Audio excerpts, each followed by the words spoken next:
بسم اللہ الرحمن الرحیم۔ السلام علیکم ورحمۃ اللہ وبرکاتہ۔ الحمد للہ رب العالمین والصلاة والسلام علی سید المرسلین وعلی آلہ وصحبہ اجمعین ومن تبعہم بإحسان الی یوم الدین۔ اعوذ باللہ من الشیطان الرجیم، بسم اللہ الرحمن الرحیم۔ الف لام را تلک آیات الکتاب الحکیم۔ وقال اللہ تعالی الف لام را کتاب احکمت آیاتہ ثم فصلت من لدن حکیم خبیر۔ محترم حاضرین، آج کے قیام اللیل میں سورہ ہود مکمل اور سورۃ یوسف کا بیشتر حصہ تلاوت کیا گیا۔ ہم آج سورہ ہود پر گفتگو کرنا چاہتے تھے، لیکن اس کے ساتھ اس سے پہلے سورہ یونس پر ایک سرسری نگاہ ڈالتے ہیں مختصر اختصار کے ساتھ۔ سورہ یونس جو کل کے قیام اللیل میں پڑھی گئی اور اس پر کوئی گفتگو نہیں ہو سکی، تو بڑے اختصار کے ساتھ، جیسا کہ میں نام ذکر کر رہا ہوں، اس سورہ مبارکہ کا نام یونس ہے، اس لیے کہ اللہ تبارک و تعالیٰ نے اس سورہ مبارکہ میں حضرت یونس علیہ السلام کا اور ان کی قوم کا ذکر کیا۔ عام طور سے گزشتہ اقوام میں جن امتوں کا تذکرہ کیا گیا، دعوت و تبلیغ کے ساتھ ان کے نبی کی اور ان کی امت کی جو آویزش رہی ہے، اس کے اخیر میں عموماً قوموں کا معاملہ یہ ہوا کہ وہ پاداش عمل میں ہلاک کیے گئے۔ اس پوری فہرست میں حضرت یونس علیہ السلام کی قوم مستثنی ہے، الگ ہے، کہ حضرت یونس نے ان سے کہا، یونس ابن متہ نینوا کے علاقے میں بستی میں مبعوث کیے گئے تھے۔ لوگ کہتے ہیں کہ وہاں 1 لاکھ کے کم و بیش کچھ تعداد تھی، لیکن یہ کوئی بہت مضبوط بات نہیں ہے۔ بہرحال وہاں انہوں نے دعوت دی، قوم نے نہیں مانا، اور پھر ایک موقع آیا کہ حضرت یونس علیہ السلام نے کہا کہ فلاں فلاں دن تم پر عذاب آئے گا، یہ کہہ کے وہ بستی سے چلے گئے۔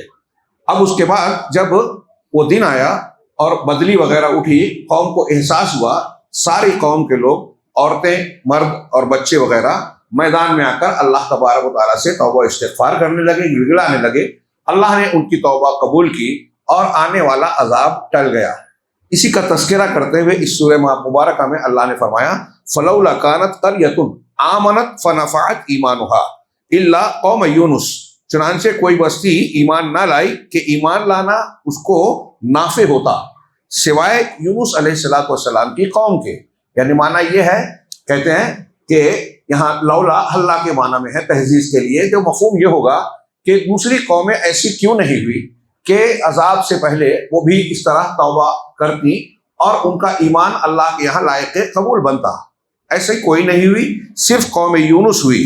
جب لما آمنوا کشفنا عنہم عذاب الخزی فی الحیات الدنیا ومتعناہم الی حین، جب وہ ایمان لے آئے تو ہم نے ان سے عذاب کو ہٹا دیا، ٹال دیا۔ کشفنا عنہم العذاب، عذاب الخزی، رسوائی کا عذاب دنیاوی زندگی میں ہم نے ان سے ٹال دیا، ہٹا دیا، اور ایک مدت تک انہیں وہ جو ہے فائدے میں رکھا، مطلب آخرت کا معاملہ ان کے ایمان و عمل کی بنیاد پر ہوگا۔ تو اس اعتبار سے قوم یونس کا ایک اختصاص رہا۔ اللہ تبارک و تعالیٰ نے بطور خاص ان کو یا اس نبی کو ان کی حضرت یونس علیہ السلام کی خصوصیت کے اعتبار سے اس سورہ مبارکہ کا نام یہ رکھا۔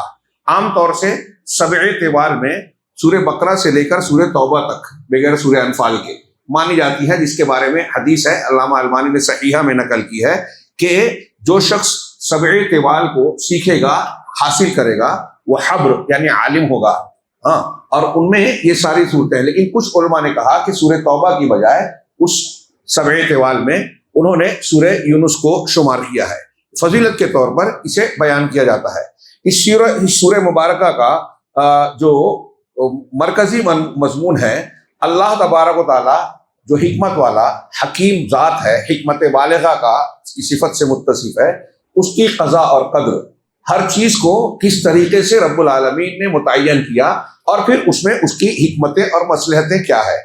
سورہ مبارکہ کے آغاز سے ہی آپ پڑھیں گے کہ قرآن مجید کے ذکر ہے، تلک آیات الکتاب الحکیم، یہ کتاب حکیم کی آیتیں ہیں، اور احکمت آیات ہو. اگلی سورت جو آج ہم نے پڑھی سورہ ہود، اس کی بھی پہلی آیت الف لام را کے بعد کتاب احکمت آیات ہو، حکیم اور احکمت آیات ہو.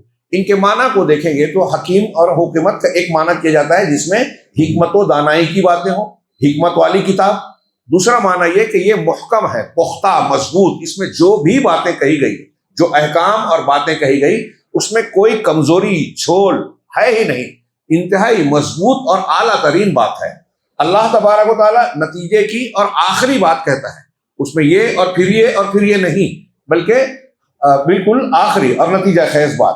چنانچہ اس کی آیتیں، اس کے احکامات، سب کے سب جتنی بھی باتیں کی گئی ہیں، واقعات ہوں، احکامات ہوں، عقائد ہوں، عبادات ہوں، سب انتہائی مضبوط ہیں. ایسی مضبوطی دنیا کے کسی مذہب میں، دوسری کتاب کی، کسی بھی کتاب کی، یہاں تک کہ آسمانی کتابیں جو پہلے کی، ان میں بھی یہ بات نہیں ہے. اس لیے ایک معنی یہ بیان کیا گیا کہ قرآن مجید میں جو تفاصیل ہیں وہ پہلی کتابوں میں اس لیے بھی نہیں ہے کہ ان کے اندر وہ پختگی، وہ بلوغت، وہ قومیں اس درجے کو، علم اور عمل کے اس درجے اور مقام کو پہنچی ہی نہیں تھی، اس لائق ہی نہیں ہوئی تھی کہ انہیں تفصیل سے مکمل شریعت دی جائے. بعض قومیں تو ایسی ہیں کہ جن کو صرف توحید کی دعوت دی گئی، جب انہوں نے اسے قبول ہی نہیں کیا تو اگلا سبق ہی نہیں دیا گیا. عقائد کی کچھ باتیں ان کو پیش کی گئی، نہیں مانے، آگے کے احکامات نہیں ہوئے، بالآخر ہلاک کر دیے گئے. تو تفصیلی طور سے دین مکمل انداز میں آیا، اور قرآن کی تعلیمات میں ایسی مضبوطی ہے کہ گھیراؤ بھی ہے، احاطہ بھی ہے، اور اس کے ہر حکم میں انتہائی حکمت، دانائی، پختگی ہے، اور کوئی ایسا جھول اور کمزوری آپ کو نظر نہیں آئے گی جس میں آپ کہیں کہ یہاں کچھ نقص ہے، کمی ہے، خامی ہے. دوسری بات، ایک معنی یہ بھی کیا کہ احکمت یا حکیم کے معنی میں حاکم بمعنی حاکم ہو، یعنی یہ فیصل ہے، فیصلہ کرنے والی ہے، ہر معاملے میں حق اور باطل، صحیح اور غلط، قابل قبول اور قابل رد یہ طے کرتی ہے. اب آپ اس سورہ مبارکہ میں، جیسا کہ میں نے عرض کیا کہ یہ ایمان کے ایک رکن کو خصوصی طور سے پیش کرتی ہے، اور پھر اس ضمن میں آپ دیکھیں کہ دنیا میں، کائنات میں جو مشاہد ہیں، قرآن کی صورتیں توحید، اللہ کی قضاء اور قدر، اس کی حاکمیت کو بیان کرتی ہے کہ پوری دنیا کا نظام اللہ نے کس طرح بیان کیا. آپ اس پر غور کیجئے. چنانچہ تین چار آیت میں آپ دیکھیں گے، ان ربکم اللہ الذی خلق السماوات والارض فی ستۃ ایام، تمہارا پروردگار اللہ ہے جس نے آسمانوں اور زمین کو 6 دنوں میں پیدا کیا، پھر عرش پر قائم ہو گیا. یدبر الامر، پوری کائنات کا نظام چلاتا ہے، تدبیر کرتا ہے. کائنات کا ہر کام، ہر چیز چھوٹی بڑی، ہم کہتے ہیں نا کہ ایک پتا بھی اللہ کی مشیت کے بغیر، یہ تو قرآن نے کہا وما تسقط من ورقۃ الا فی کتاب الا یعلمها، کہ ایک پتا بھی گرتا ہے تو اللہ کے علم میں ہوتا ہے، یعنی علم میں ہے تو وہ تقدیر میں لکھا ہوا ہے، نوشتہ ہے تقدیر میں. چھوٹی بات نہیں ہے. آدمی اس پر غور کرے، اللہ تبارک و تعالیٰ کے علم، اللہ کی قدرت اور تدبیر کائنات کی، اس کی اس صفت پر وہ حیرت زدہ ہو جائے، اور اللہ کے سوا کسی اور کو پوجنے کا تصور بھی اس کے ذہن و دماغ میں نہیں آئے گا کہ وہ پروردگار جو ایسی صفات کا ایسا کامل ہے، ساری چیزوں پر حاوی ہے، ساری چیزوں کا اختیار رکھتا ہے، تدبیر اور انتظام کرتا ہے، کیسے اس کے مقابلے میں کسی اور کو مانا جا سکتا ہے. ما من شفیع الا من بعد اذن، کوئی بھی سفارشی اس کی اجازت کے بغیر اس کے سامنے نہیں ہو سکتا. انہ یبدأ الخلق ثم یعید، وہی ہے جس نے تخلیق کا آغاز بھی کیا، پہلے شروعات بھی کرتا ہے اور اس کو پلٹائے گا بھی. انسان کو پیدا بھی کرتا ہے، ہم کو پیدا بھی کیا، مرنے کے بعد دوبارہ زندہ کرے گا. آغاز زندگی بھی کیا، ختم کر کے دوبارہ بھی زندگی دے گا. لیجزی الذین آمنوا وعملوا الصالحات، کیوں ایسا کر رہا ہے؟ یہ نظام کیوں بنایا زندگی اور موت کا، حیات کا اور موت کا؟ اس تاکہ ان لوگوں کو جو ایمان اور عمل صالح ہیں، انصاف کے ساتھ ان کو بدلہ دے. والذین کفروا، اور جنہوں نے کفر کیا، لہم شراب من حمیم، ان کے لیے انتہائی کھولتا ہوا پانی اور مشروب ہوگا. وعذاب علیم بما کانوا یکفرون، اور عذاب علیم ہوگا، دردناک عذاب ان کے کفر کی وجہ سے. یہ ابتدا کی آیتیں ہیں کہ یہ جزائے عمل، دنیا کا نظام کیوں بنایا. اب اس کے بعد آپ بعد کی آیتوں میں دیکھیں گے 12، 21، 23، 25، اس کے بعد 31، ان سب میں اللہ تبارک و تعالیٰ نے ہمیں غور و فکر کرنے کی دعوت دی ہے کہ هو الذی جعل الشمس ضیاء والقمر نورا، وہی ہے جس نے سورج کو چراغ بنایا، سورج کو چمکتا ہوا بنایا، اور چاند کو نورانی جگمگاتا ہوا بنایا. وقدرہ منازل، اور اس کی مختلف منزلیں مقرر، چاند کے مقامات ہیں، منزلیں 28 دنوں میں، مہینے بھر میں 28 دنوں میں چاند ہر 12-24 گھنٹے میں ایک سے دوسری جگہ پر جاتا ہے، اور جیسے جیسے اس کا یہ سفر طے ہوتا ہے دنیا میں ہمیں اس کی موٹائی اور باریکی کم اور زیادہ ہوتی ہوئی نظر آتی ہے۔ جب طلوع ہوتا ہے تو آہستہ آہستہ 1 تاریخ سے 14 تاریخ تک مکمل ہوتا ہے، اور پھر اس کے بعد گھٹنا شروع ہوتا ہے، پھر 1 یا 2 دن غائب ہوتا ہے۔ تو اللہ تبارک کا یہ جو نظام بنایا، ہاں اب اس کو آپ فلکیات کے علم کے مطابق کہ ہمارے زاویے میں اس طرح ہوتا ہے اور اس طرح ہوتا ہے، یہی سب ہم حساب کرتے ہیں، جغرافیہ اور اس فلکیات کو جانتے ہیں۔ اللہ نے کہا کیوں کیا؟ لِتَعْلَمُوا عَدَدَ السِّنِينَ وَالْحِسَابَ، تاکہ سالوں اور حساب کا کی عدد کو تم جان سکو، یعنی چاند کے گھٹنے بڑھنے سے مہینے، دن، وقت طے ہوتا ہے، پھر اس سے سال بنتا ہے، ہم تقویم اور کیلنڈر بناتے ہیں، اسی سے ہم بہت سارے گھنٹے کا، وقت کا، نمازوں کا، پھر عبادات میں، شریعت کے احکامات میں اس سے دن، مہینے، سال طے ہوتے ہیں، چیزوں کا وقت مقرر ہوتا ہے، اور پھر اس کے علاوہ عبادات کا وقت مقرر، کب حج کرنا ہے، کب روزے رکھنا ہے، کب عید منانا ہے، کب فلاں اور فلاں کرنا ہے۔ تو اللہ تبارک و تعالیٰ نے یہ جو نظام بنایا ہے وہی اللہ ہی کی ذات ہے، کسی اور نے نہیں بنایا۔ ہاں اللہ نے کہا ما خلق اللہ ذلک الا بالحق، اللہ نے یہ ساری چیزیں حق کے ساتھ پیدا کی، بیکار، بے سود، بے مقصد نہیں بنائی۔ یفصل الآیات لقوم یوقنون، لقوم یعلمون، اللہ تعالیٰ آیتوں کو تفصیل سے بیان کرتا ہے۔ یہ قرآن میں بھی آگے وہاں سورہ ہود میں کہا کہ قرآن میں ہر چیز کی تفصیل ہے، ہاں جو پچھلی قوموں کے یہاں تفاصیل نہیں ملتی، احکام، مسائل اور زندگی کے مختلف گوشوں کے، ہاں علم والوں کے لیے۔ آگے اللہ نے کہا اگلی آیت میں ان فی اختلاف اللیل والنہار وما خلق اللہ فی السماوات والارض، یقیناً رات اور دن کی گردش میں اور اللہ نے آسمانوں اور زمین میں جو کچھ پیدا کیا۔ اب دیکھیے یہ ایک جملے میں کائنات کی، دنیا اور آسمان اور زمین کی تمام چیزیں آ گئی، آسمانوں میں جو پیدا کیا، زمین میں جو پیدا کیا، ان ساری چیزوں میں لآیات لقوم یتقون، نشانیاں ہیں ان لوگوں کے لیے جو ڈرتے ہیں، تقوی اختیار کرتے ہیں۔ متقی نہیں ہے، غور نہیں کرتا، عبرت نہیں لینا چاہتا، تو پھر اس کے لیے کچھ بھی نہیں۔ آپ غور کیجئے، ایک چھوٹی سے چھوٹی چیز، چھوٹا سے چھوٹا کیڑا ہو، جانور ہو، تنکا ہو، ہاں جو اللہ کی بنائی ہوئی ہے، نہیں ہے چیز نکمی کوئی زمانے میں آپ کی زبان سے نکلے گا، الحمدللہ زبان سے نکلے گا کہ اس کو بنانے والی ذات واقعی تمام تعریف کی مستحق ہے۔ کتنے چھوٹے چھوٹے کیڑے، ان کے اندر کیسا وجود، شعور، کھانے کی جو ہے کھانے پینے اور اپنے غذا کو حاصل کرنے کا مادہ، اور ان کا زندگی کا دورانیہ عجیب و غریب ہے، حیرت کرتے ہیں۔ اور بڑے سے بڑے وجود کو دیکھیے، اجرام فلکیہ جو اللہ نے بنایا، تو کائنات کی ہر چیز، کسی ایک چیز پر غور کیجیے اور ایک ہی چیز پر آپ اسٹڈی کرتے رہے، زندگی نکل جائے گی اور آپ کو لگے گا کہ میں پوری معلومات اس ایک چیز کے بارے میں نہیں حاصل کیا۔ ہاں میں نے شاید اس سے پہلے ذکر کیا تھا کہ ایک پروگرام میں نے دیکھا تھا ڈسکوری چینل پہ، جرمنی کے ایک سائنٹسٹ تحقیق کر رہے تھے شہد کی مکھیوں پر، تو بہت کچھ انہوں نے معلومات کی، اور ایک بات کہی بیچ میں کہ میں نے 20 سال لگا دیے، میرا 20 سال ہو گیا، میں شہد کی مکھیوں پر ہی ریسرچ کر رہا ہوں، جنگل میں نے پھرا، کتابیں پڑھی، تحقیق کی، تجربات کیے، لیکن میرا یہ احساس ہے کہ ابھی شہد کی مکھیوں اور شہد کے بارے میں میری معلومات بہت ہی کم ہیں، بہت کچھ معلوم کرنا باقی ہے۔ تو یہ انسان کے علم کا حال ہے۔ دنیا میں انسان، سارے انسانوں کا علم، کچھ مادوں کے کچھ خواص، کچھ چیزوں کی کچھ معلومات حاصل ہو رہی ہے، اور صبح قیامت تک انسانی علم کا یہی حال ہوگا کہ اللہ نے جو کائنات بنائی ہے یہ عجائب کا مجموعہ ہے، جس میں جتنا غور کرتے جائیں، ڈوبتے جائیں، اتنا آپ حیرت زدہ ہوتے جائیں گے۔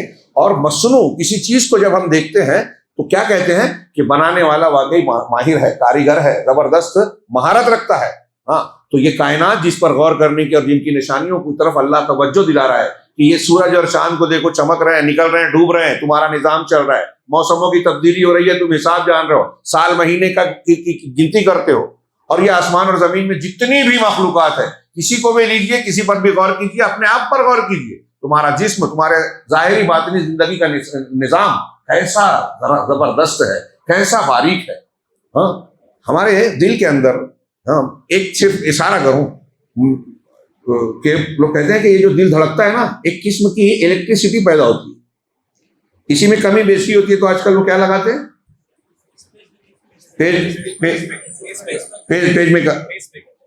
میکر، تو کہتے ہیں کہ وہ جیسے کرنٹ کو کنٹرول کرنے والا وہ رہتا ہے فریج وغیرہ پہ لگاتے ہیں، ویسے دل کے لیے ہے، وہ کمی ہو تو پورا کرے گا، زیادتی ہو تو کنٹرول کرے گا۔ تو اب دل کے اندر جس دن سے اللہ تعالیٰ کے حکم سے ماں کے پیٹ میں روح پڑتی ہے، اس دن سے دل دھڑکنا شروع کرتا ہے، اور مرنے تک 60 سال کی عمر ہو کہ 100 سال کی، یا حضرت نوح اور حضرت یونس علیہ السلام کے زمانوں کی طرح آدمی کو 1000 سال اور کئی 100 سال کی زندگی، وہ دل کی پمپنگ مسلسل جاری ہے۔ کہاں سے وہ حرکت آتی ہے؟ الیکٹریسٹی پیدا ہوتی ہے، کہاں سے؟ انسان کے لیے دماغ کام نہیں کرتا۔ اب اور بھی اس طرح کی باتیں کہی جا سکتی ہیں۔ اللہ تبارک و تعالیٰ نے یہ میں نے ایک دو آیت بطور نمونے کے صرف پیش کی۔ سورہ یونس میں ایسی بھرپور دلیلیں بیان کی اللہ تعالیٰ نے، اور کائنات کی دلیلیں دی ہیں، انسان کی دی ہے، انسانی نفسیات، اور دوسری کئی آیتوں میں انسانی تجربات کو پیش کیا ہے کہ تم غور کرو انسان کی کیفیات کیا ہوتی ہے۔ آج بھی آیتیں پڑھی گئی کہ جب انسان کو کوئی غم لاحق ہوتا ہے تو مایوس ہو جاتا ہے۔ جب انسان اللہ ان آیتوں میں ہے سورہ یونس میں، انسان کو اللہ تعالیٰ کہہ رہے کہ جب وَإِنْ أَذَقْنَاهُ رَحْمَةً مِنَّا مِنْ بَعْدِ ضَرَّاءَ مَسَّتْهُ، جب اس کو کسی تکلیف کے بعد ہم نعمت دیتے ہیں، مصیبت کے بعد نعمت دیتے ہیں تو وہ ہمیں بھول جاتا ہے۔ مصیبت جب آتی ہے تو کھڑا ہو کر، بیٹھ کر، لیٹے لیٹے، آیت کریمہ میں ہے سورہ یونس کی ایک آیت میں، وہ اللہ کو پکارتا ہے کہ اللہ میری مصیبت دور کر دے، اور جب اللہ تبارک و تعالیٰ مصیبت دور کر دیتا ہے تو وہ ایسا رویہ اختیار کرتا ہے جیسے اس نے مصیبت میں ہم کو پکارا ہی نہیں تھا، اور مکر فریب کرنے لگتا ہے۔ تو یہ انسان کی نفسیات اور سائیکالوجی آپ کو اس سورہ مبارکہ کی مختلف آیات میں ملے گی۔ اس طریقے سے اجمالی طور سے اس سورہ مبارکہ میں انسان کی ایک بہت بڑی مشکل کا علاج بھی ہے۔ اللہ پر ایمان، آخرت پر ایمان، اللہ کے اسماء و صفات پر، ثواب و عقاب پر، یہ جو غیبیات ہے، ایمانیات ہے، ان سے متعلق اللہ نے اور رسولوں نے جو تعلیم دی ہے، ان کے متعلق ہمارے ذہن و دماغ میں جو شکوک و شبہات پیدا ہوتے ہیں، ملحدین شیاطین الانس والجن جو سوالات اٹھاتے ہیں، اعتراضات اٹھاتے ہیں، ایسے بہت سارے اعتراضات کا اس سورہ مبارکہ میں آپ کو بہت بھرپور اور زبردست جواب ملے گا، اور اللہ تعالیٰ نے اس کے جوابات میں ہم کو اور آپ کو دعوت دی ہے کہ کائنات میں غور کریں، اس میں اللہ تبارک و تعالیٰ کی حکمت، حسن تدبیر، کیسا زبردست نظام چل رہا ہے۔ اس پر غور کریں گے تو آپ نتیجے تک پہنچیں گے اور حقیقت کو جانیں گے کہ اللہ تعالیٰ اس کائنات کو بنانے والا حکیم ہے، اور جو حکیم ہے اس نے کوئی کام بیکار بے مقصد نہیں کر سکتا۔ بیکار کام کون کرے گا؟ جو حکیم نہیں ہے، بے وقوف ہے۔ اللہ رب العالمین حکمت بالغہ سے متصف ہے، تو اس کا کوئی بھی کام بیکار نہیں ہو سکتا۔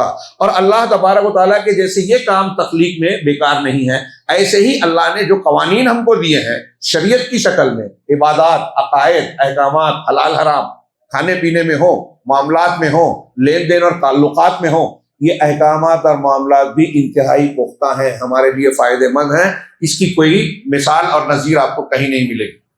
جیسے اللہ کی ایک کائنات بے مثال ہے، اس نے بغیر کسی نقص کے، بغیر جھول کے بنائی، اس میں حکمت ہے، ایسے اس کی شریعت بھی بے مثال ہے۔ تو اللہ تعالیٰ نے یہ بیان کیا۔ یہاں سورہ یونس کے ضمن میں اس کے مختلف آیتوں میں ایک مضمون بیان کیا گیا ہے جو بار بار آتا ہے اور ہماری شریعت کی بنیاد ہے۔ اللہ کے نبی جناب محمد رسول اللہ صلی اللہ علیہ وسلم کے تعلق سے اللہ تبارک و تعالیٰ نے الگ الگ مقامات پہ کہا۔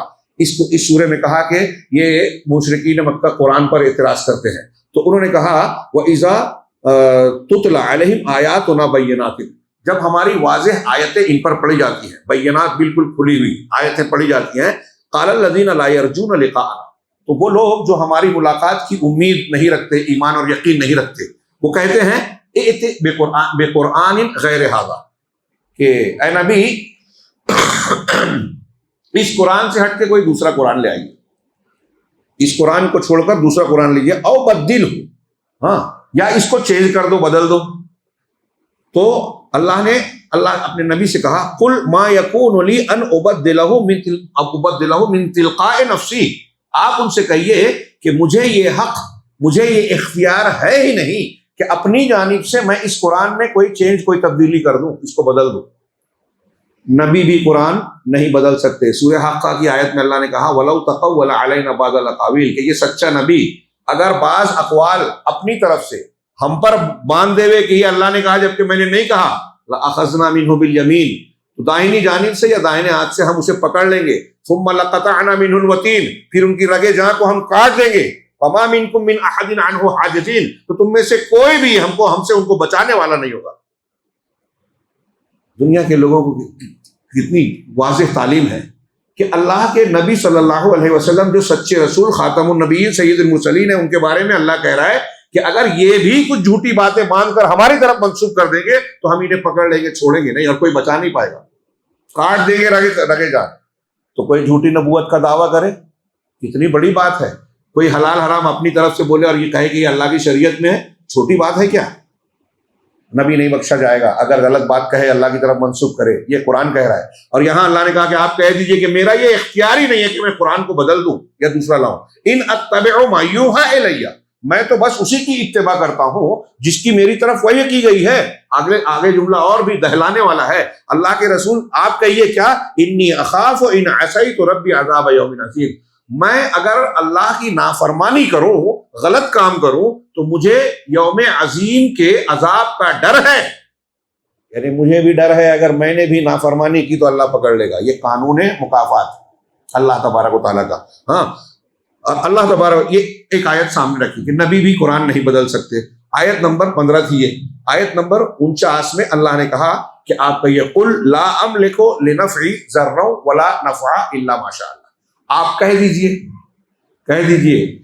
اس سے یہ بھی دلیل ہے، جہاں جہاں قل ہے یہ اس بات کی دلیل ہے کہ وہ رسول کا کلام نہیں ہے.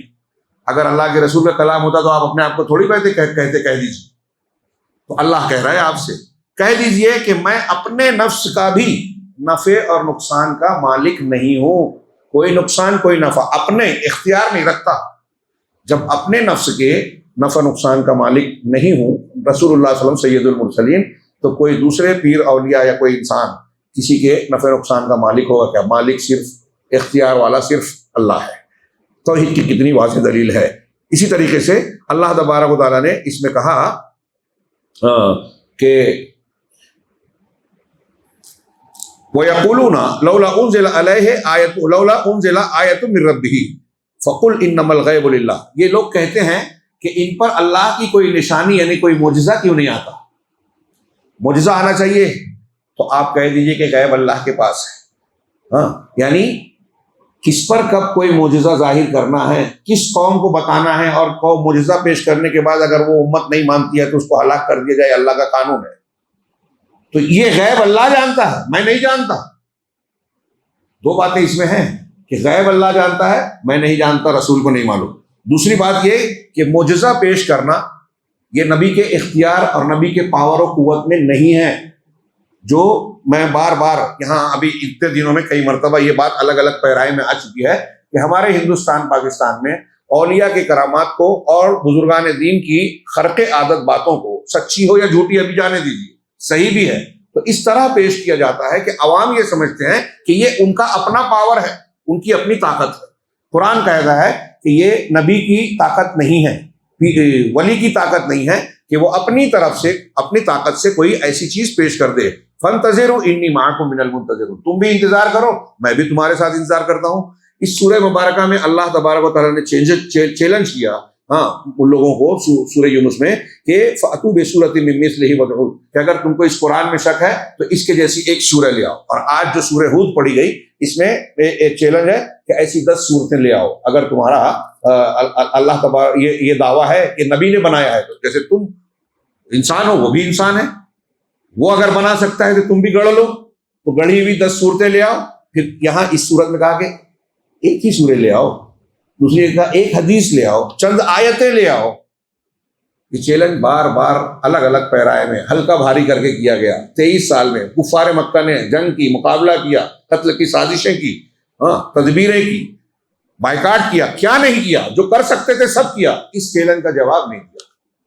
اس کا مطلب زباندان تھے، زباندانی پر غرہ تھا، پھر بھی ایسا نہیں کیا. اس سورہ مبارکہ میں اللہ تبارک و تعالیٰ کے اولیاء کا ذکر ہے. الا ان اولیاء اللہ لا خوف علیہم ولا هم يحزنون الذین آمنوا وكانوا يتقون. آیت کریمہ میں اللہ کے اولیاء کے بارے میں جہاں یہ فضیلت ہے کہ وہ ماضی اور مستقبل کے غم کا شکار نہیں ہوتے، وہیں یہ بھی تعریف کی گئی کہ ولی کون ہے. آگے کہا الذین آمنوا وكانوا يتقون، ایمان اور تقوی. اب تقوی کی جتنی صفات ہیں عبادت کرنا، اللہ کے رسول کی سنت پر عمل کرنا، جو ایسا ہوگا وہی اللہ کا ولی ہوگا، اور جو جتنا شریعت کا پابند اتنا اونچا ولایت کے درجے پر فائز ہوگا۔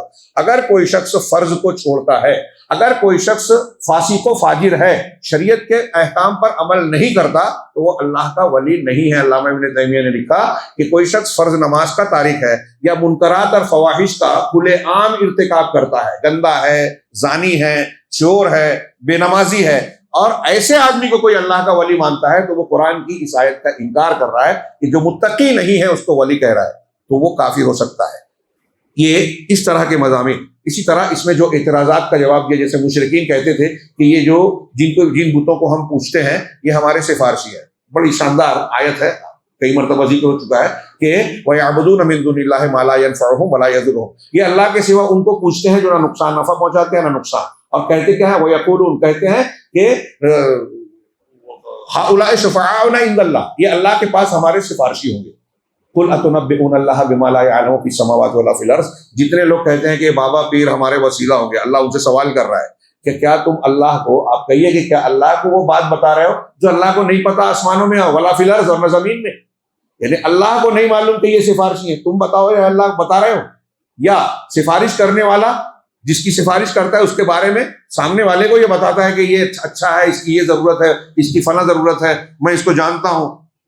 کیوں؟ اس لیے کہ سامنے والا نہیں، بادشاہ کو وزیر بتاتا ہے کہ میرا رشتہ دار ہے یا میرے گاؤں میں رہتا ہے، قابل ہے، ایماندار ہے، اس کو نوکری دے دو، اس کو فلاں فلاں کام دے دو۔ تو بادشاہ اس کو عام آدمی کو نہیں پہچانتا، وزیر پہچانتا ہے، تو وزیر بتاتا ہے کہ یہ ایسا ہے۔ تو کیا اللہ کو کوئی بیچ کا تمہارا سفارشی یہ بتائے گا کہ اے اللہ تیرا فلاں بندہ بھوکا ہے، فلاں بیمار ہے، فلاں کو اولاد نہیں ہے، فلاں کی یہ ضرورت ہے، یہ مصیبت ہے؟ اللہ کو نہیں معلوم ہے، بیچ والے بتائیں گے؟ شیخ عبد القادر جیلانی، اجمیر والے بابا، فلاں پیر، فلاں ولی، کوئی نبی، کوئی فرشتہ، کوئی بتائے گا جو اللہ کو نہیں معلوم ہے؟ اتنی پیاری بات ہے، آدمی غور کر لے، شرک سے توبہ کر لے، لیکن جس کو جو توفیق سے محروم ہو اس کو نصیب نہیں ہوتی۔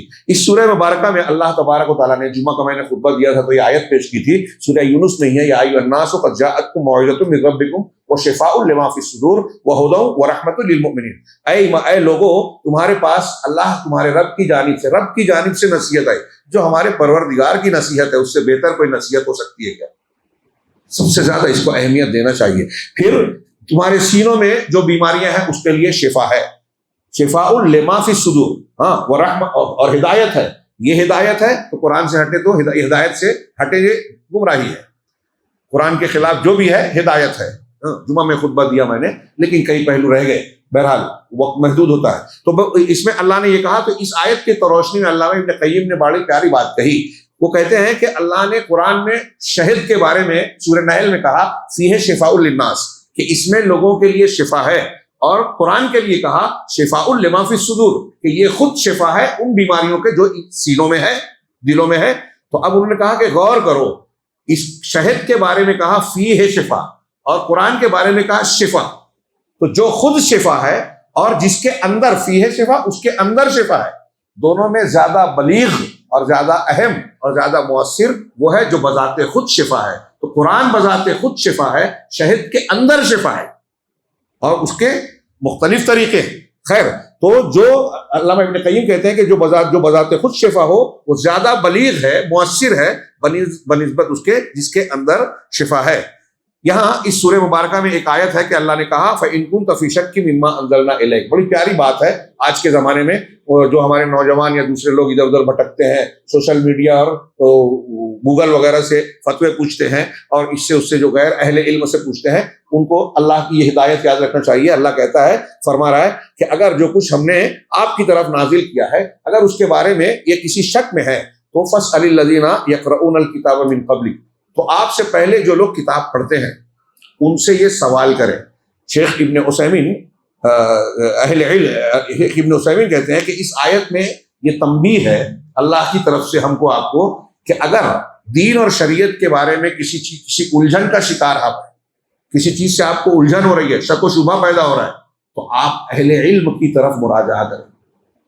صحابہ کے زمانے میں ایسی آپ کو سینکڑوں مثال ملے گی۔ ایک شخص نے کہا کہ ابن الدیلمی کی روایت صحیح حدیث ہے، اور کئی روایتیں ہیں، صحابی کے پاس آئے، الگ الگ 4-5 صحابہ کے پاس گئے کہ تقدیر کے بارے میں میرے دل میں کچھ باتیں پیدا ہو رہی ہے، شکوک و شبہات اٹھ رہے ہیں۔ انہوں نے اللہ کے رسول کی حدیث نقل کی کہ اللہ کے رسول نے ایسا ایسا فرمایا کہ اللہ نے قلم پیدا کیا، سب لکھا، اور پھر اس نے کہا کہ اس پر ایمان رہا، جو ایمان لانا ضروری ہے، جو اس ایمان پر نہیں مرے گا تو وہ کوئی بھی عمل کر لے احد پہاڑ کے برابر اللہ کے یہاں قبول نہیں ہوگا۔ اس طرح کی باتیں انہوں نے بیان کی۔ تو یہ شکوک و شبہات، ایمان اور اسلام کے متعلق اگر کوئی ایسی بات جو ہم کو کھٹک رہی ہے، ایسی کوئی بات دل میں شیطانی وسوسہ آتا ہے، تو علماء اور اہل علم، معتبر علماء کے پاس جا کر بات کرنا چاہیے۔ اس سورہ میں آیت نمبر 26 میں اللہ نے فرمایا للذین احسنوا الحسنى وزیادہ، جن لوگوں نے احسان کیا، ترجمہ کرتے ہیں نیکی کی، میں احسان کر رہا ہوں۔ احسان کئی طریقہ ہے۔ ایک احسان اللہ کے ساتھ ہے کہ عبادت ایسے کرو جیسے آپ اللہ کو دیکھ رہے ہو یا اللہ آپ کو دیکھ رہا ہے، یہ اللہ کے ساتھ احسان ہے عبادت میں۔ اور بندوں کے ساتھ احسان میں والدین کے ساتھ حسن سلوک سب سے اعلیٰ، پھر رشتہ داروں کے ساتھ، دوسروں کے ساتھ، پڑوسیوں کے ساتھ، عام دوست و احباب کے ساتھ، اور پھر جانوروں اور حیوانات کے ساتھ بھی احسان۔ اللہ کے رسول نے کہا کہ اللہ نے ہر چیز پر احسان کو فرض کیا ہے، ان اللہ کتب الاحسان علی کل شیء۔ جب تم ذبح کرو، قتل کرو تو اچھی طرح، اور جب ذبح کرو تو اچھی طرح احسان کے ساتھ قتل کرو، چھری کو تیز کر لو، جانور کو تکلیف کم سے کم دو، تو ہر جگہ احسان۔ تو یہ احسنوا کا لفظ ہے، جن لوگوں نے احسان کیا، نیکی سے بڑھ کر احسان۔ ہاں، ایک ہے انصاف، آپ کو مجھے 100 روپیہ دینا ہے، میں نے قرض لیا، ادھار لیا، آپ سے 100 روپیہ لیا، تو 100 روپیہ دوں تو یہ آپ کا حق ہے، احسان ہے، اور 100 سے بڑھا کر 10-20 روپیہ بڑھا دوں، یہ احسان ہوا، وہ عدل ہے، یہ احسان ہے بڑھا کر۔ تو جو لوگ احسان کرتے ہیں، اللہ نے کہا ان کے لیے حسنہ بھی ہے، حسنہ اور زیادہ۔ حسنہ کی ترجمہ کرتے ہیں بھلائی، خوبی، ہاں، اور زیادہ اس حسنہ پر اور زیادتی ہے۔ اور کیا ملے گا؟ وَلَا يَرْهَقُ وُجُوهَهُمْ قَتَرٌ وَلَا ذِلَّةٌ، اور ان کے چہرے پر نہ کالی سیاہی چھائے گی اور نہ ہی ذلت قیامت کے دن۔ اولئک اصحاب الجنۃ هم فیہا خالدون، یہی جنتی ہے جس میں وہ ہمیشہ رہیں گے۔ تو اس آیت میں جو حسنہ ہے کہ نیک لوگوں کے لیے حسنہ اور زیادتی ہے، تو کیا مطلب ہے اس کا؟ اللہ کے رسول صلی اللہ علیہ وسلم نے صحیح مسلم کی حدیث میں ہے کہ آپ نے فرمایا کہ اس آیت میں جو حسنہ ہے اس کا مطلب ہے جنت اور زیادہ، جنت سے اور زیادہ کیا ملے گا؟ تو کہا النظر الی وجہ اللہ الکریم، اللہ کے کریم چہرے، نور چہرے کا دیدار، اس کو دیکھنے کی نعمت ملے گی، وہ زیادتی ہے۔ کہ سورہ یونس سے متعلق چند باتیں تھیں۔ ہم ایسے ہی سورہ ہود پر ایک اور بھی بات کہ سورہ یونس میں حضرت یونس علیہ السلام اور ان کی قوم کے ساتھ ساتھ بعض دیگر قوموں کا بھی تذکرہ ہے مختصراً، لیکن اب ہم جو سورہ ہود میں آ رہے ہیں اس میں حضرت ہود، قوم ہود یعنی جس کو قوم عاد کہا جاتا ہے، حضرت ہود علیہ السلام کی قوم، اس سے پہلے حضرت نوح علیہ السلام، حضرت صالح علیہ السلام کی قوم جس کو قوم سمود کہتے ہیں، پھر حضرت ہود علیہ السلام کے بعد جو ہے یہ کیا نام ہے، ہود، صالح، حضرت ابراہیم، اسی ترتیب سے حضرت لوط علیہ السلام، شعیب اور موسیٰ علیہ السلام، ان کا تذکرہ ہے، ان انبیاء کا، ان کے واقعات کا کافی کچھ ذکر ہے، اور کئی انبیاء کا قدر تفصیل سے ہے۔ ان واقعات کو جب آپ پڑھیں گے سورہ ہود میں تو آپ کو بہت سارے اسباق اور دروس و عبر ملیں گے۔ اثر کے بعد قصص الانبیاء ہم پڑھ رہے ہیں، ابھی حضرت آدم، حضرت ادریس کا واقعہ کچھ حد تک ہوا ہے، اور آج پہلا دن تھا حضرت نوح علیہ السلام کا۔ مکمل نہیں ہو پائے گا اگر ہم سرسری بھی گزرے تو۔ بہرحال یہ واقعات اللہ نے نقل کیے، بیان کیے ہیں، تو اس میں ہمارے لیے نمونہ ہے اور یہ سچے واقعات ہیں۔ اس میں اللہ نے کیا بیان کیا؟ سورہ ہود کا مرکزی عنوان یہاں انہوں نے بیان کیا کہ عبادت میں توازن، اعتدال اختیار کرنا، عبادت میں توازن، استقامت۔ لیکن میں جب غور کرتا ہوں اپنے طور سے، میں پڑھتا ہوں کہ اس سے زیادہ یعنی یہ بھی شامل ہے، یہ کہنا چاہیے کہ اللہ تبارک و تعالیٰ کے یہاں قبول اور رد ہونے کے لیے عقیدے اور ایمان میں کیا معیار ہے، اور مکافات عمل کا قانون، یعنی اللہ تبارک و تعالیٰ اچھوں کو اچھا بدلا اور بروں کو برا بدلا، آخرت میں جو دے گا، دنیا میں بھی یہ کسی حد تک یہ قانون کام کرتا ہے۔ کبھی کبھی اللہ ڈھیل اور چھوٹ دیتا ہے تو اس سے لوگ سمجھتے ہیں کہ مکافات عمل کا قانون نافذ نہیں ہے، لیکن دنیا میں بھی ہے۔ جیسے ہم یہ کہتے ہیں کہ کانٹا بوئیں گے تو کانٹے کا درخت نکلے گا، آم بوئیں گے تو آم نکلے گا، کانٹے کے درخت پر پھل نہیں پیدا ہوگا۔ تو ایسے ہی آپ اگر اچھا کام کرو گے جو اللہ نے بتایا ہے کہ اچھا ہے، اس کا انعام ہے، تو اچھا ہی نتیجہ ہوگا، اور اگر آپ برا کام کرو گے تو تو یہ ہو ہی نہیں سکتا کہ آپ ترقی کریں. تھوڑی دیر کے لیے لگے گا کہ آپ دوسروں پر حاوی ہو رہے ہیں, آپ کو حکومت مل رہی ہے, آپ کو ترقی مل رہی ہے, سودی لین دین کرنے کے بعد لگتا ہے ترقی کر رہے ہیں, لیکن حقیقت میں آپ کو ترقی ملے گی نہیں. یہ اللہ کا قانون ہے. تو یہ قانون اس میں بتایا گیا ہے. سورہ ہود میں حضرت ہود علیہ السلام کا ذکر 5 مرتبہ آیا ہے, اور ان کا دوسری صورتوں کے مقابلے میں ان کا اور ان کی قوم کا اگرچہ بہت لمبا نہیں ہے, پھر بھی دوسری صورتوں کے مقابلے میں قدر تفصیل سے ذکر ہے. اس لیے اس سورہ کو سورہ ہود کہا جاتا ہے. اس کی آیت شروع ہوتی ہے الف لام را کتاب احکمت آیاتہ ثم فصلت من لدن حکیم خبیر, کہ یہ کتاب ہے جس کی آیتوں کو محکم, مضبوط یا بنایا گیا ہے اور حکیم خبیر کی جانب سے ہے.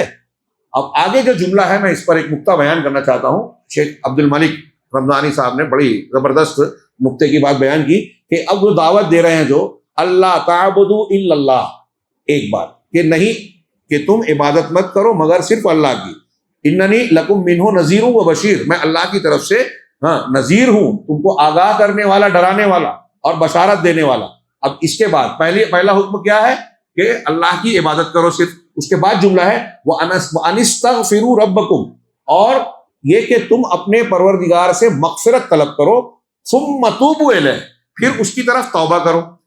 توبہ اور استغفار جب الگ الگ استعمال ہوتے ہیں تو دونوں ایک دوسرے کے معنی میں شامل ہوتے ہیں, اور جب دونوں اکٹھا ہوتے ہیں یہاں جیسے اس آیت میں ہے استغفار بھی اور توبہ بھی, تو ان کے معنی میں تھوڑا سا فرق ہوتا ہے. استغفار یہ ہوتا ہے کہ آپ سے ہم سے جو غلطی ماضی میں ہو چکی ہے, ماضی, ہم دعا کریں کہ اللہ معاف کر دے, مطلب وہ جو چیز ہو چکی ہے اس کو ڈھانپ دے. غفران مانے ڈھانپنا ہوتا ہے, تو اس کو ڈھانپ دے, یعنی جو پیچھے ماضی میں جو لغزشیں ہوئی ہے اس کو معاف کر دے. ثم توبوا الیہ, پھر اس کی طرف پلٹو, تو مستقبل میں ہم اللہ کی فرما برداری کرتے رہے. تو استغفار ماضی کے لیے ہو گیا اور توبہ مستقبل کے لیے. شیخ عبد الملک نے کہا کہ اس آیت میں جو کہا کہ تم توبہ اللہ کی عبادت کرو, اللہ کی عبادت کرتے رہو, یہ اپنا حال, زمانہ حال کیا کہیں گے, پریزنٹ, اس کو ٹھیک کر لو, اور استغفار سے ماضی کو ٹھیک کرو, توبہ سے مستقبل کو ٹھیک کرو. تینوں زمانہ آ گیا. اور یہ اسلام کی, ہم لوگ بولتے ہیں نا گیا وقت پھر ہاتھ آتا نہیں, صحیح بھی ہے. جو ٹائم چلا گیا چلا گیا ہے نا. ہماری زندگی کے جو اوقات لمحات گزر گئے واپس لا سکتے ہیں نہیں, لیکن اس کو لانے کی ایک شکل ہے. اسلام نے, اللہ نے ہم کو ایک نسخہ دیا ہے کہ ماضی کو آپ سدھار سکتے ہیں. ماضی میں اگر کمی غلطی ہے تو آپ استغفار کیجیے, توبہ کیجیے, آپ کا ماضی سدھر جائے گا. اور جب آپ توبہ استغفار کرو گے توحید پر رہتے ہوئے, تو اللہ نے آگے اس کا نتیجہ کیا بتایا کہ یمتعکم متاعا حسنا, اللہ تم کو دنیا میں اچھا متاع, اسباب زندگی عطا کرے گا. اب دنیا میں آدمی آج کہاں مرا جا رہا ہے؟ اچھا گھر ہو, اچھا کپڑا ہو, ہماری مائیں بہنیں اچھے زیورات ہوں, بہتر سے بہتر زیب و زینت کی, آرائش کی, ضرورت کی گھر کی چیزیں ہوں, یہ متاع ہے, متاع. اور اللہ کہہ رہا ہے کہ جب تم توحید پر رہو گے, اللہ سے توبہ استغفار کرو گے, تو تم کو متاع حسن دے گا, الی اجل مسمى مقرر مدت تک, ویؤتی کل ذی فضل فضلہ, اور ہر فضل والے کو اس کا فضل عطا کرے گا. یہ اللہ تعالیٰ نے کہا. لیکن اگر کوئی شخص سرکشی کرتا ہے, گناہ کرتا ہے, تو اللہ تعالیٰ کا قانون اس سورہ مبارکہ میں واقعات کی شکل میں اور اصول و قانون کی شکل میں بتایا گیا ہے. اس سورہ مبارکہ میں اللہ نے ہلاک ہونے والی قوموں کے واقعات کو تفصیل سے بیان کیا اور بتایا کہ اللہ کے یہاں قبول ہونے کا, رد ہونے کا معیار کیا ہے. نوح علیہ السلام کے واقعے میں بتایا کہ ان کے بیٹے کو حضرت نوح علیہ السلام نے کشتی میں سوار کرنا نہیں کر سکے, موج آئی اور ڈبا دیا. اور پھر حضرت نوح نے کہا میرے اہل و عیال کو بچانے کا وعدہ کیا تھا, اللہ تعالیٰ نے ان کو ڈانٹا کہ جس کا تمہیں علم نہیں ہے اس کا سوال مت کرو اے نوح, انی اعظک ان تکون من الجاہلین. یہ برے عمل والا تھا, تمہارے گھر کا آدمی نہیں تھا, یہ برے عمل والا تھا. اس کی کئی تفسیر کی, برے عمل تو آپ کا کشتی پہ اس کو سوار کرنے کے لیے مطالبہ کرنا برا عمل ہے, یا وہ برے عمل والا تھا یعنی شرک والا تھا, تو وہ سوار ہونے کے لائق ہی نہیں ہے. وہ نبی کا بیٹا ہے تو کیا ہوا, مشرک ہے, قابل عذاب ہے. تو مشرک ہے تو نبی کا رشتہ دار نہیں ہے, چاہے خون سے پیدا ہوا ہے آپ سے. کتنی بڑی بات ہے, چھوٹی بات ہے کیا؟ حضرت ابراہیم کے واقعے میں دیکھیے, حضرت ابراہیم بحث کر رہے ہیں, اس میں ذکر ہے 2 فرشتے آئے, پہچانا نہیں حضرت ابراہیم علیہ السلام نے. اس سورہ میں کئی صورتوں میں ہیں 2 فرشتے آپ کے پاس آئے بیٹے کی بشارت دینے کے لیے, پہچانا نہیں. کھانا پیش کیا، نہیں کھایا تو ڈر گئے، سورہ زاریات میں بھی ہے، یہاں بھی ہے اور کئی جگہ ہے، تو کہا ڈرو نہیں، ہم اللہ کی طرف سے آئے، ایک نبی ہیں، ہاں خلیل اللہ ہیں، فرشتوں کو نہیں پہچانا، عالم غیب ہیں، یہاں پیر صاحب کو ایسا بولتے ہیں کہ لوح محفوظ بھی دیکھتے ہیں، یہاں بیٹھ کے آنکھ بند کر کے کعبہ دیکھ لیتے ہیں، ہاں لوگ کیا پڑھتے ہیں قرآن حدیث۔ حضرت ابراہیم کے بعد اب حضرت ابراہیم بوڑھے ہو گئے، بیٹے کی بشارت، بیوی کہہ رہی ہے کہ میں بوڑھی عجوز، ہاں بانجھ ہو گئی ہوں، مجھے بچہ ہوگا۔ فرشتوں نے کہا کہ اہل بیت ایسے ہی اللہ کی رحمت ہے، اس سے پتہ چلا کہ بیوی اہل بیت میں، شیعہ کہتے ہیں کہ ازواج مطہرات اللہ کے رسول کے اہل بیت میں نہیں، ان سے خطاب کر کے فرشتے کہہ رہے ہیں کہ تم پر اہل بیت اللہ کی مہربانی ہے اور یہ اللہ کا فیصلہ ہے، اللہ سے کوئی بعید نہیں ہے۔ تو غور کیجئے، اس میں ہماری مائیں بہنیں ہم اور آپ کے لیے نمونہ ہیں کہ اللہ سے مانگیے، اللہ ہی وہ ذات ہے، بانجھ کو بھی اولاد دے سکتا ہے۔ ہاں ہمیں لگتا ہے یہ کام ہم سے نہیں ہوگا، ہمارا یہ کام پورا نہیں ہوگا، اللہ سے مانگیے تو صحیح، ہاں اللہ جب دینے کا فیصلہ کرے گا تو اسباب نہیں بھی ہے تو اللہ پیدا کر دے گا۔ یہ حضرت ابراہیم کے واقعے میں میں اشارہ کر رہا ہوں کہ ان واقعات میں کیسے کیسے نصیحتیں ہیں۔ پھر جب حضرت ابراہیم کہا کہ ہم قوم لوط کو عذاب دینے کے لیے آئے ہیں، حضرت ابراہیم بحث کرنے لگے، نہیں موقع دیجیے، ہاں تو یہاں اور دوسری جگہ پر ذکر ہے، اللہ تعالیٰ نے حضرت کہا اعرض عن ھذا، ابراہیم اس سے اعراض کر لو، یہ اللہ کا فیصلہ ہو چکا ہے، اس میں تبدیلی نہیں ہوگی۔ اللہ کا کوئی فیصلہ ہو تو ابراہیم کی بات بھی نہیں چلے گی، تو کوئی پیر صاحب وسیلہ لگائیں تو آپ کو اولاد دینے والا اللہ نہیں ہے، پیر صاحب کے بولنے پہ دے دے گا؟ اللہ کا فیصلہ کوئی ٹال نہیں سکتا، ٹالنے کی بات نہیں کر سکتا۔ ابراہیم علیہ السلام موقع، تو آگے اللہ نے کہا کہ وہ اواہ حلیم ہے، منیب۔ کل ایک بات آئی تھی نا، میں نے توبہ اور انابت کہا تھا، اس میں تیسری چیز جو تھی اواب، ہاں ایاب، تیسرا درجہ، توبہ سے اونچا درجہ انابت کا ہے، انابت سے اوپر درجہ ایاب کا ہے، انہو اواب، قرآن نے کہا کہ وہ اواب ہیں، یعنی اللہ کو خوش کرنے کے لیے اللہ کی طرف پلٹنے والے ہیں، اعلیٰ درجہ توبہ کا اللہ کی طرف پلٹنے کا۔ تو میں یہاں یہ استدلال کر رہا ہوں کہ ابراہیم علیہ السلام فیصلہ نہیں بدل سکے، اللہ کا جو فیصلہ ہو گیا ہو گیا۔ ہاں تو اس سورہ مبارکہ میں اللہ تبارک و تعالیٰ نے قوموں کے ہلاک کرنے کے جو واقعات نقل کیے ہیں اس کا نتیجہ تھا، اور جس طرح سے نقل کیے ہیں، میں نے نوح اور ان کے بیٹے کی مثال دی، تو اللہ کے رسول صلی اللہ علیہ وسلم کی حدیث ہے صحیح الجامع میں، ترمذی کی روایت، کہ آپ نے فرمایا، حضرت ابوبکر صدیق نے کہا کہ آپ وقت سے پہلے تشریحاً کہہ رہا ہوں کہ اللہ کے رسول آپ بوڑھے نظر آنے لگے، تو آپ نے کہا، جواب دیا حضرت ابوبکر صدیق کو، شیبتنی ہود والواقعات والمرسلات وعما یتساءلون واذا الشمس کوورت، کہ مجھے بوڑھا بنا دیا سورہ ہود نے، سورہ واقعہ نے، سورہ مرسلات نے، اور عما یتساءلون نے، اور اذا الشمس کوورت۔ ان صورتوں میں قیامت کے مناظر، انسانوں کے اعمال کا بدلہ اور ان کے عذاب دیے جانے کا نقشہ بیان کیا گیا ہے، قوموں کی ہلاکت کا ذکر ہے، اور ساتھ ہی ساتھ انسان کی، اور پھر اس سورہ مبارکہ میں رسول اللہ صلی اللہ علیہ وسلم کی ایک ذمہ داری کا بھی ذکر ہے جو آخر میں ہے، ابھی میں تھوڑا سا تذکرہ کروں گا۔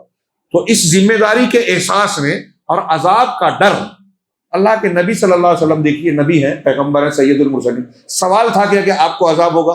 نہیں ہوتا، لیکن آپ فکر میں بوڑھے ہو رہے ہیں، ہو گئے بوڑھے وقت سے پہلے۔ ابوبکر صدیق نے سوال کیا آپ سے، اور آپ نے وجہ کیا بتائی؟ ان صورتوں نے مجھے بوڑھا بنا دیا۔ اس سے پتہ چلتا ہے کہ ان صورتوں کے مضامین کا اثر نبی پاک صلی اللہ علیہ وسلم پر کیا تھا۔ فکر آپ کو اپنی نہیں تھی، کیونکہ آپ تو سوال ہی نہیں، جنتی ہیں، اعلیٰ ترین مقام، امت کے لیے یہ فکر تھی، ہاں کہ ایسے ایسے بھیانک انجام ہونے والے ہیں، لیکن لوگ بے خبر ہیں، ماننے کو تیار نہیں، پڑھتے ہیں مانتے نہیں ہیں۔ تو مجھے ہود اور اس کے ہم مضمون آیتوں نے، ایک حدیث میں ہے ہود و اخواتھا، مجھے بوڑھا بنا دیا سورہ ہود نے اور ان کی ہم مضمون آیتوں نے۔ ہاں اسی طریقے سے اس سورہ کے مضامین کا ہلکا سا تذکرہ کروں۔ پہلے انہوں نے ذکر کیا کہ حضرت نوح علیہ السلام سے لے کر جناب محمد رسول اللہ صلی اللہ علیہ وسلم تک عقیدے اور لوگوں کے عقیدے سے اور دین سے متعلق تاریخ پیش کرتی ہے یہ سورہ، کہ نوح علیہ السلام کے بعد قوم صالح، قوم ہود، قوم صالح، حضرت ابراہیم کی قوم اور دیگر لوگ، ہاں یہ تاریخ بیان کرتی ہے۔ اس پورے واقعات میں کہہ رہے ہیں کیوں بیان کرتی ہے؟ جس سے یہ ہم کو پتہ چلتا ہے کہ پوری انسانی تاریخ میں جتنے بھی انبیاء آئے اور ان کی قوموں سے ان کا مقابلہ ہوا، سب کا جھگڑا بنیادی طور سے ایک ہی تھا، لا الہ الا اللہ، توحید۔ اس کی اہمیت کو سمجھیں بار بار سمجھیں، پڑھیں. پھر اس کے بعد اس میں جب ہم ان واقعات کو پڑھتے ہیں تو رسولوں کے موقف معلوم ہوتے ہیں کہ رسولوں کا کیا موقف تھا، کیا طریقہ تھا. ہم نے قصص الانبیاء میں حکمتیں بیان کی تو اس میں یہ باتیں کچھ آئی ہیں کہ کس طریقے سے انبیاء کرام نے قوموں کا مزاج پسند الگ الگ جو ہے ان کے مسائل الگ الگ رہے. تو ہر نبی نے اپنی قوم کے حالات، ذہنی مزاج اور ان کی فکر کے اعتبار سے ان کو دعوت دی. ہمیں اس طرح سے پڑھنا چاہیے. اللہ تعالیٰ نے جو 25 انبیاء کا ذکر کیا ہے تو الگ الگ نبیوں کے قوموں کا الگ الگ حال تھا. کچھ ایسے تھے جو پورے کافر تھے، کچھ ایسے تھے جو پہلے کی شریعت کو مانتے تھے، کچھ انحرافات تھے، کچھ کا اور کچھ معاملہ ہوا. قوم موسیٰ بنی اسرائیل کے معاملات میں آپ دیکھیں کہ الگ الگ زمانوں میں الگ الگ حالات ہوئے. سنیچر والے الگ نظر آتے ہیں، ایک جگہ پر الگ ان کی گمراہی ہے. فرعون کے پاس جب قید میں ہیں الگ ہیں، پھر اس کے بعد جب ڈوبنے سے بچا لیا، فرعون کو ہلاک کر دیا، اس کے بعد وادی طی میں رہے تب الگ حالات ہیں. شریعت مل گئی تب الگ حالات ہیں. موسیٰ علیہ السلام گزر گئے تب الگ حالات ہیں. تو ہم کو سبق ملتا ہے کہ الگ الگ کنڈیشن میں ہمیں کیا کرنا ہے اور گمراہیاں کیسے آتی ہیں، شیطان کیسے بہکاتا ہے. تو رسولوں کا موقف اور رسولوں کے مقابلے کا موقف، پھر سامنے جن لوگوں نے رسولوں نے جو سامنا کیا تو سامنے کے لوگ کچھ اعراض کر رہے ہیں، جھٹلا رہے ہیں، مذاق اڑا رہے ہیں، تکلیف دے رہے ہیں، دھمکیاں دے رہے ہیں. یہ ساری چیزیں ان کے سامنے آ رہی ہیں. رسولوں کے حالات اور سیرت میں آپ پڑھیے جو اللہ نے بیان کیا، اور اس کا مقابلہ انبیاء کیسے کر رہے ہیں؟ یقین کے ساتھ، ثبات کے ساتھ، صبر کے ساتھ. جو جتنا توحید والا، اللہ پر بھروسہ کرنے والا ہوتا ہے نا، اتنا بہادر ہوتا ہے. آپ انبیاء سے زیادہ بہادر دنیا میں کسی کو نہیں پائیں گے. آپ سوچئے یہ جو واقعات پڑھیے، حضرت ہود علیہ السلام، حضرت لوط علیہ السلام اکیلے ہیں، دعوت دے رہے ہیں، ساری قوم مخالف ہے. حضرت لوط علیہ السلام کے پاس گھر میں فرشتے پہنچے، مہمان تھے نا. صرف گھر میں 2 بیٹیاں تھیں، بیوی قوم سے ملی ہوئی تھی. خبر اسی نے دیا کہ 2 بہت خوبصورت مہمان آئے. ان کے یہاں اغلام بازی والا گناہ پایا جاتا تھا شرک کے بعد. آ گئے حضرت لوط کے گھر پہ، بچوں کو ہمارے حوالے کرو. سوچئے کیا ہم اپنے آپ کو رکھیں. ہمارے گھر میں ایک مہمان آیا، اس کے ساتھ برا سلوک کرنے کے لیے پورا شہر آ گیا، بستی آ گئی، ان کو ہمارے حوالے کرو. التجا کر رہے ہیں حضرت لوط علیہ السلام، یہ مہمان ہے، مجھے رسوا مت کرو. اسی میں ہے سورہ مبارکہ میں، یہ میری بیٹیاں، ان سے شادی کر لو. قوم کی بیٹیاں سارے تھی مراد. کچھ لوگوں نے کہا کہ بیٹیوں سے مراد پوری قوم کی، ان سے شادی کرو، اللہ نے ان کو شادی کے لیے بنایا. تو کہا کہ لوط تم اچھی طرح جانتے ہو ہم کیا چاہتے ہیں. فرشتوں نے کہا کہ آپ فکر مت کیجئے، یہ ہم تک پہنچ ہی نہیں سکتے، ہم اللہ کے فرشتے ہیں بھیجے ہوئے، ان کو ٹھکانے لگانے آئے. یہ اپنے الفاظ میں کہہ رہا ہوں. تو یہ ان کی شرارتیں کیسی تھی، کیسے ستاتے تھے. حضرت نوح علیہ السلام کو کتنا ستایا؟ 950 سال، 950. میں نے ابھی اثر بات بیان کیا کہ ہم کسی کو 9 دن اگر کوئی بات سمجھائیں، اس کے بعد کہیں گے ارے وہ سمجھتا ہی نہیں، مانے گا ہی نہیں، نا امید ہو جائیں گے. کوئی بولے گا کہیں گے اس کے پیچھے مت پڑو، دیوار پہ سر مارنے کے برابر ہے اس کو، وہ سمجھے گا نہیں. 9 دن میں ہم اکتا جائیں گے، 9 ہفتہ نہیں سمجھا پائیں گے. ایک نبی 950 سال قوم میں دعوت دے رہا ہے. سورہ نوح میں کہا صبح اور شام انی دعوت قوم لیلا و نہارا، اور پھر یہاں پڑھیے. خیر ان تفصیلات کو سے قطع نظر میں یہ عرض کر رہا تھا کہ ان کا کیا موقف ہے، یہ ہمیں نمونے کے طور پر نظر آتا ہے. ایمان، حوصلہ، سب کچھ اس سے حاصل ہوتا ہے. اور پھر یہ پتہ چلتا ہے کہ تمام انبیاء کرام جو آئے ان کی مخالفتیں ہوئی. تو ہم بھی اگر نیک کام کریں گے، دعوت دیں گے، مخالفت ہوگی، اور مخالفت ہوگی تو کچھ آزمائش اور تکلیف محسوس ضرور ہوتی ہے، لیکن بالآخر انجام انبیاء کے، نیک لوگوں کے، توحید والوں کے حق میں ہوتا ہے. اور جو جھٹلانے والے ہیں وہ کتنے بھی مضبوط ہوں، پہاڑوں کو تراشنے والے کیوں نہ ہو، طاقتور کیوں نہ ہو، فرعون اور بادشاہ وقت کے رب اعلیٰ اپنے آپ کو سمجھنے والے کیوں نہ ہو، جب اللہ کا فیصلہ ہوتا ہے تو یکلخت اللہ تعالیٰ ان کو حرف غلط کی طرح ان کے نام و نشان کو مٹا دیتا ہے. دنیا میں بہت سے فرائض ہیں، لیکن ہر دور کا فرعون، آج کے فرعون بھی دیکھیے ایک دوسرے پر حملہ کر رہے ہیں. بھوک مٹتی نہیں، دولت چاہیے، گریڈ بننا ہے. جب تکبر آتا ہے اللہ تعالیٰ کیسے توڑتا ہے. بہت تاریخ میں فرعونوں کو دیکھا، ابھی پھر ہم دیکھیں گے. اور ہمارا بھی حال یہی ہے کہ اتنا سب کچھ ہونے کے بعد، جاننے پڑھنے کے باوجود ہم اللہ تبارک و تعالیٰ کی نافرمانیاں کرتے ہیں اور بے پرواہ رہتے ہیں. اللہ ہمیں بیداری دے، توبہ کی توفیق دے اور دین پر عمل کرنے کی توفیق دے. تو اس میں یہ جو واقعات بیان ہوئے، اس میں تیسرا پہلو یہ بھی ہے کہ اس سے نبی صلی اللہ علیہ وسلم، ہمارے پیغمبر کی نبوت کی سچائی ثابت ہوتی ہے اور آپ کی دعوت کی صداقت معلوم ہوتی ہے. کیونکہ نبی کریم صلی اللہ علیہ وسلم امی تھے، کتابیں پڑھے نہیں تھے، کالج اسکول تھا نہیں، کتابیں اس وقت ہسٹری کی کوئی کتاب موجود نہیں تھی، اس کے باوجود آپ حضرت نوح علیہ السلام کا واقعہ بتا رہے ہیں، بالکل صحیح، حضرت ابراہیم کا، حضرت عیسیٰ کا، حضرت موسیٰ کا۔ اہل کتاب جو توریت انجیل کو جاننے والے تھے، کسی کو یہ جرت نہیں ہوئی کبھی بھی کہ یہ کہہ سکے کہ محمد صلی اللہ علیہ وسلم یہ جو واقعہ بتا رہے ہیں آپ حضرت عیسیٰ اور حضرت موسیٰ کے بارے میں، یہ غلط ہے، بالکل نہیں کہہ سکے، بلکہ ثابت ہوا کہ وہ جو اہل کتاب بتاتے تھے وہ غلط ہے، یہ صحیح ہے جو محمد صلی اللہ علیہ وسلم نے بیان کیا اور آپ نے دلیلیں دی اس کی۔ یہ کوئی معمولی بات ہے کہ نبی امی ماضی کی وہ خبریں دے رہا ہے جو کسی کو نہیں معلوم ہے، غیب کی باتیں، اور پھر ان کی کتابوں سے تائید ہو رہی ہے، ان کے کتابوں کے جاننے والے ایسی چیزیں ہیں جو ان کی کتاب میں ہیں، ایسی کئی غیب کی باتوں کے متعلق نبی کریم صلی اللہ علیہ وسلم سے آ کے سوال کیا، ان کی کتابوں میں جو نشانی بتائی گئی تھی، ان کی کتابوں میں کچھ حقائق بیان کیے گئے تھے غیب سے متعلق، تو محمد صلی اللہ علیہ وسلم سے آ کے یہودیوں سے جا کے سوال نکالتے تھے کہ کوئی ایسا سوال بتاؤ کہ ان کو پھنسائے۔ کفار نے بھی سوال کیا روح کے بارے میں، ذوالقرنین کے بارے میں، اصحاب کہف کے بارے میں، 3 سوال کیے تھے نا۔ جب انہوں نے جواب دیا تو ان کے پاس اعتراض کا کوئی جگہ ہی نہیں بچی کہ نہیں غلط بول رہے ہیں، نہیں، ماننا پڑا کہ بالکل صحیح بیان کیا۔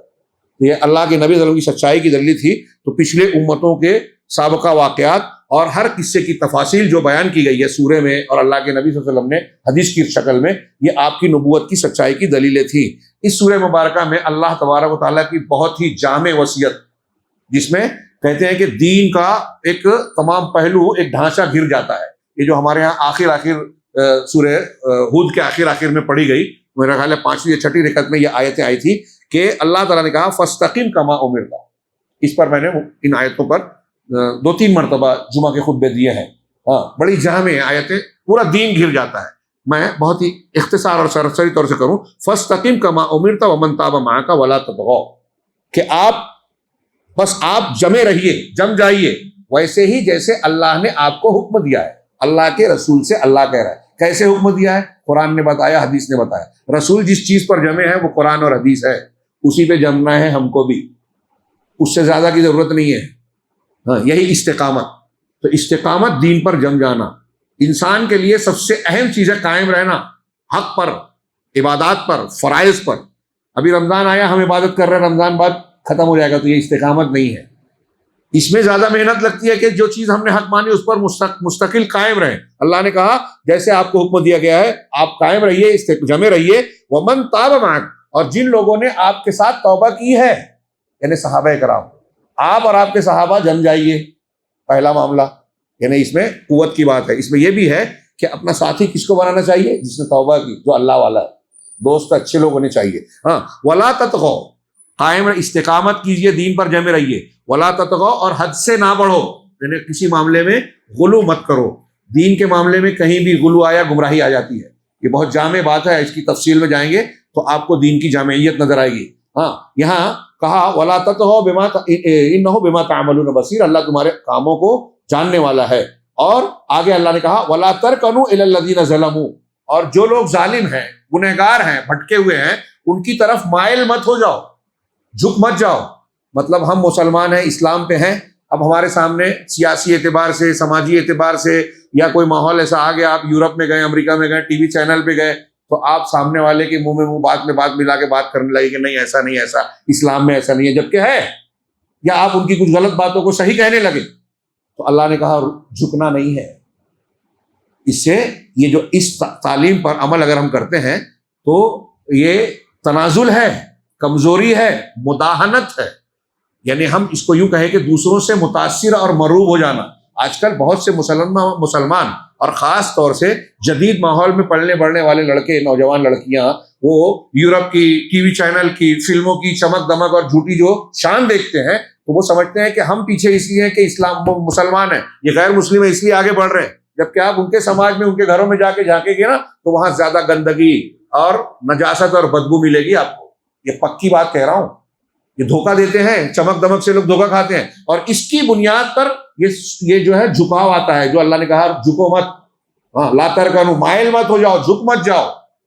تو یہ جھک رہے ہیں جو مرتد ہو رہے ہیں، یہ جھک رہے ہیں جو اللہ رسول کی بات کو چھوڑ کر یورپ، امریکہ، مغرب کے طریقے کو اختیار کر رہے ہیں، یہ جھک رہے ہیں جو قرآن حدیث پر اعتراض کرتے ہیں، یہ جھک رہے ہیں جو حدیثوں کا انکار کر کے کہتے ہیں کہ یورپ اور امریکہ جدید تحقیقات کی روشنی میں قرآن کی تفسیر کرنی چاہیے، یہ جھک رہے ہیں، مرعوب ہیں لوگوں سے۔ اللہ کہہ رہا ہے مروب نے. ایک تو حد سے نہیں بڑھنا ہے کہ ضرورت سے زیادہ کسی شخصیت کو بڑھا دو, کسی عمل کو بڑھا دو, مکروہ کو حرام بنا دو, ہاں, اور مستحب کو فرض بنا دو, یہ بھی مت کرو اور جھکو بھی نہیں.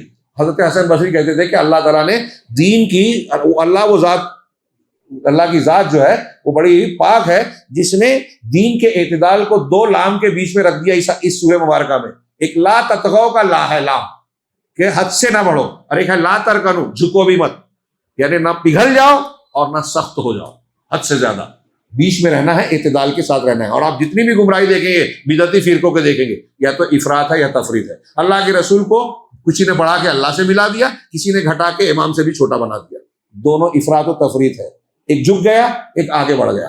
تو کہا فتمسکم ولا ترکنوا الی الذین ظلموا, ظالموں کی طرف جھکو مت, ہاں, فتمسکم النار, ورنہ آگ تمہیں پکڑ لے گی. وما لکم من دون اللہ من اولیاء, اور اللہ کے سوا تمہارے کوئی ولی دوست حمایت مددگار نہیں ہے. ثم لا تنصرون, کوئی حمایتی بھی نہیں ملے گا اللہ کے سوا, اور کسی کوئی مدد بھی نہیں ملے گی. پھر اسی کے آگے کہا اللہ نے, میں نے کہا نا ان آیتوں میں دین کو جامع انداز میں گھیر دیا گیا ہے. اسی کے آگے کہا کہ نماز کی محافظت کرنا, نماز کو پابندی سے پڑھنا. اللہ نے کہا وَأَقِمِ الصَّلَاةَ طَرَفَيِ النَّهَارِ وَزُلَفًا مِنَ اللَّيْلِ, اور نماز قائم کرو دن کے دو کناروں میں, کنارے حصوں میں.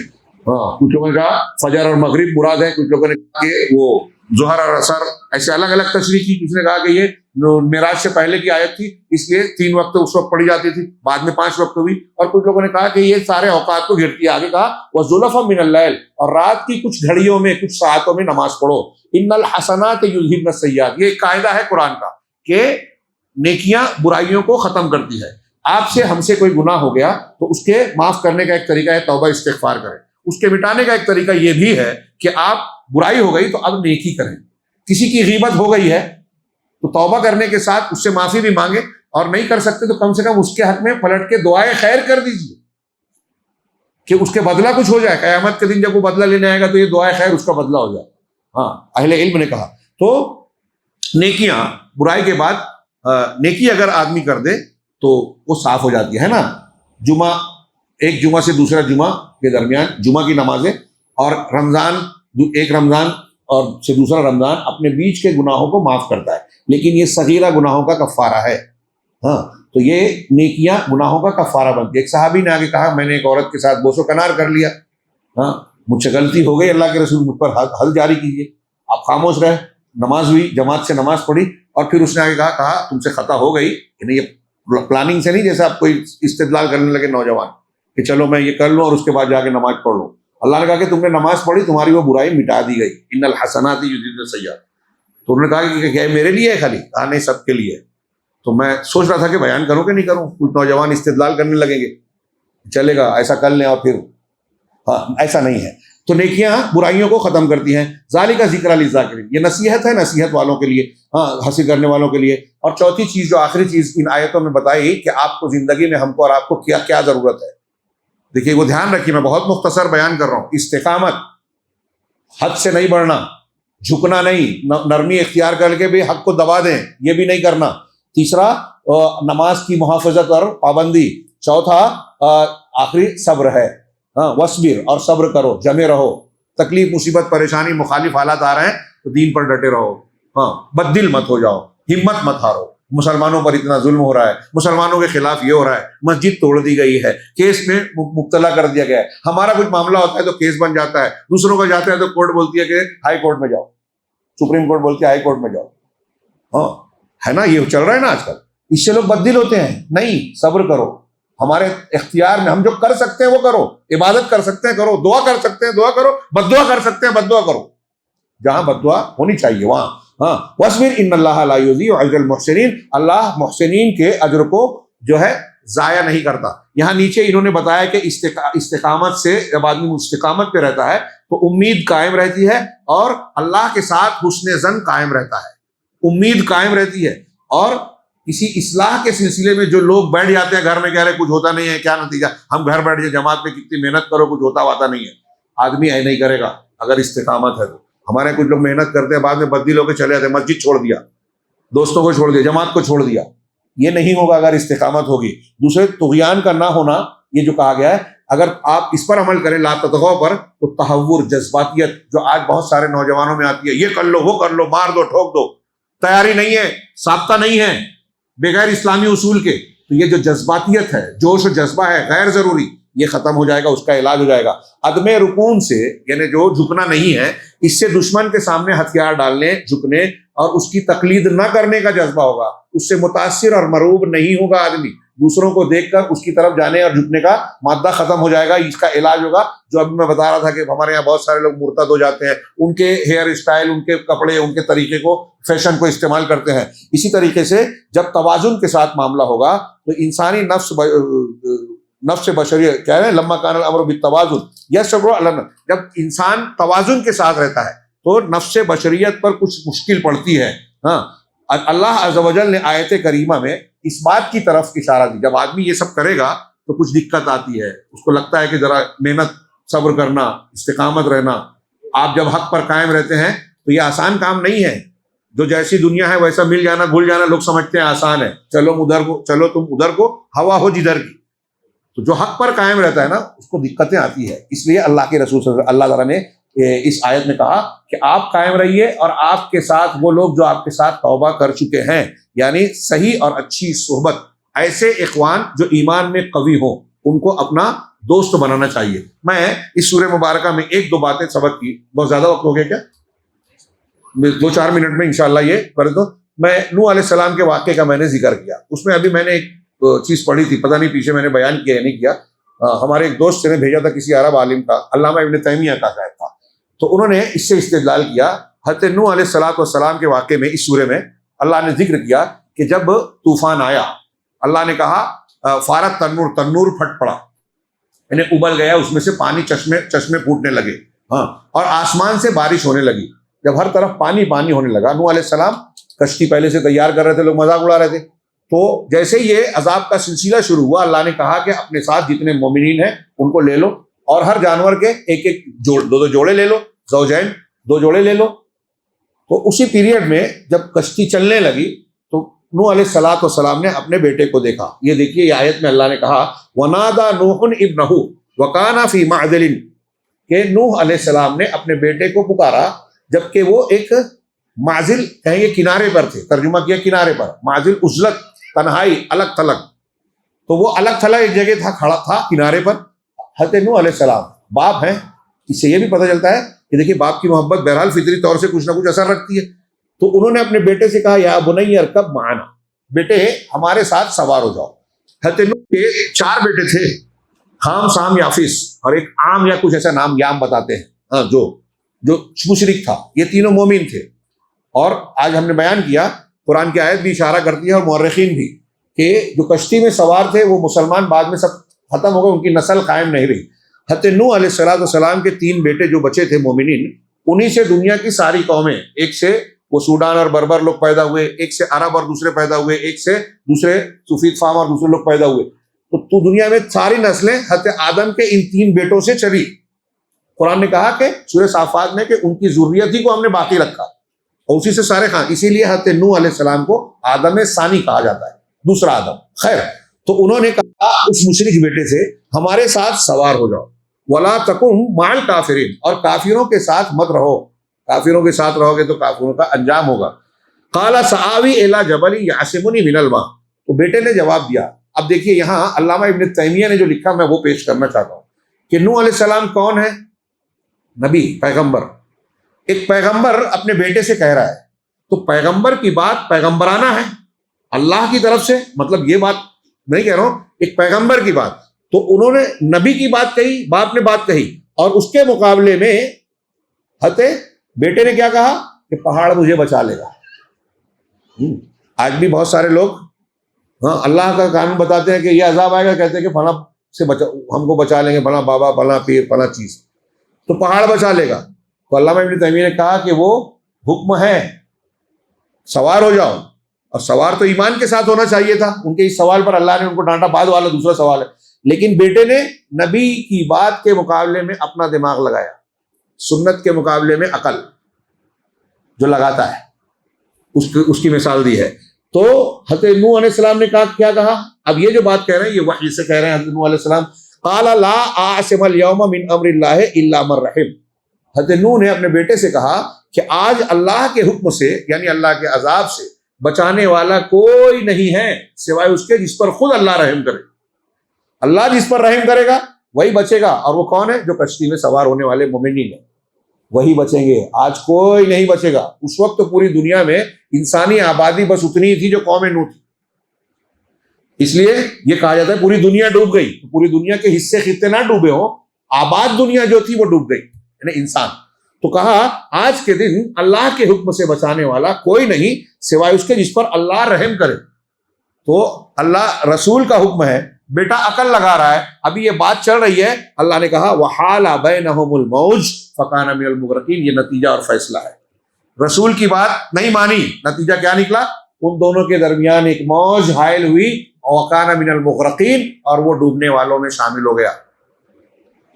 آج بھی اگر نبی ہم سے کہہ رہے ہیں کہ سنت مان لو, سنت کی کشتی میں سوار ہو جاؤ, ہم کہتے ہیں کہ میں عقل میں جو آتی وہ کروں گا, حالات کے تقاضے پر عمل کروں گا. کچھ دیندار لوگوں کے نام پر کہتے ہیں پیر صاحب کی مانوں گا, امام صاحب کی مانوں گا, مفتی صاحب کی مانوں گا, رسول کی نہیں مانوں گا. تو موج آئے گی, ڈبائے گی. یہ ان کے بیان کا حاصل ہے. اسی طریقے سے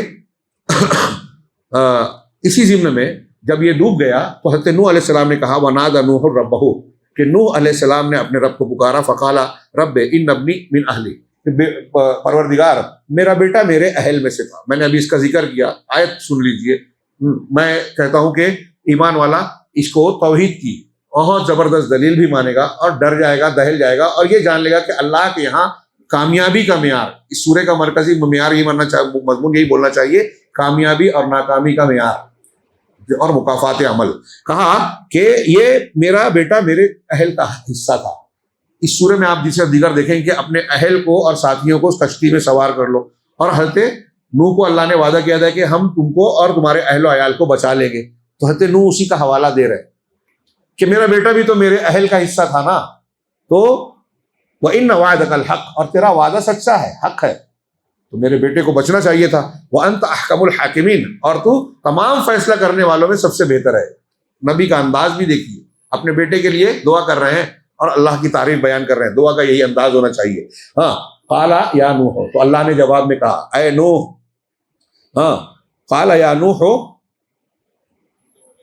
فلا لا تسألنی ما لیس لک بہ علم, کہ تو مجھ سے وہ سوال مت کر. ہاں سوری, یہ قال یا نوح انہ لیس من اہلک, اے نوح وہ تمہارے اہل میں سے نہیں ہے, تمہارے گھر کا آدمی نہیں ہے. انہ عمل غیر صالح, وہ برے عمل والا ہے.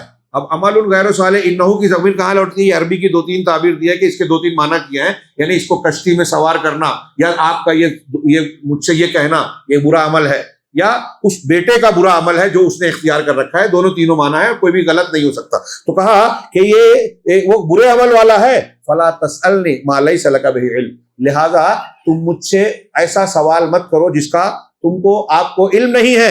انی اعیذک ان تکون من الجاہلین, اولو العزم رسول ہے. دیکھیے اللہ تعالیٰ کا انداز, میں تم کو نصیحت کر رہا ہوں کہ جاہلوں میں سے بنو, یعنی جاہلوں میں سے نہ ہو جاؤ, نادان نہ بنو, جاہل نہ بنو. ہاں انی اعوذ من الجاہلین, جب جیسے یہ کہا تو اللہ تعالیٰ نے کیا کہا؟ حضرت نوح علیہ السلام دیکھیے پیغمبر ہیں, میں نے ایک عقیدے کی باتیں بتائی نبیوں کے بارے میں کہ اگر کوئی خطا اس قسم کی ہوئی فوراً اصلاح ہو گئی, اس پر قائم نہیں رہے, فوراً کہا قال رب انی اعوذ بک ان اسألک ما لیس لی بہ علم. ہاں پروردگار میں تجھ سے پناہ میں آتا ہوں, تیری پناہ میں آتا ہوں کہ میں تجھ سے ایسا کوئی سوال کروں جس کا مجھے علم نہیں ہے. وَإِلَّا تَغْفِرْ لِي وَتَرْحَمْنِي أَكُن مِّنَ الْخَاسِرِينَ. ڈر جانے دہل جانے والی بات. نبی کہہ رہے ہیں کہ اگر تو نے مجھے بخشا نہیں, اگر تو نے مجھ پر رحم نہیں کیا, تو نے بخشا نہیں اور رحم نہیں کیا, تو میں گھاٹا اٹھانے والوں میں شامل ہو جاؤں گا. ہاں یہ اللہ حضرت نوح علیہ السلام کا یہ واقعہ بتا رہا ہے کہ نبی اپنے سگے بیٹے کو نہیں بچا سکے. شرک پر ہونے کی وجہ سے حضرت اللہ تعالیٰ سے کہا تو اللہ نے ڈانٹ دیا, سرزنش کر دی کہ آپ کا یہ سوال ہی غلط ہے. تو بتائیے کسی مشرک کے لیے کوئی پیر کوئی ولی قیامت کے دن اللہ سے سفارش کریں گے؟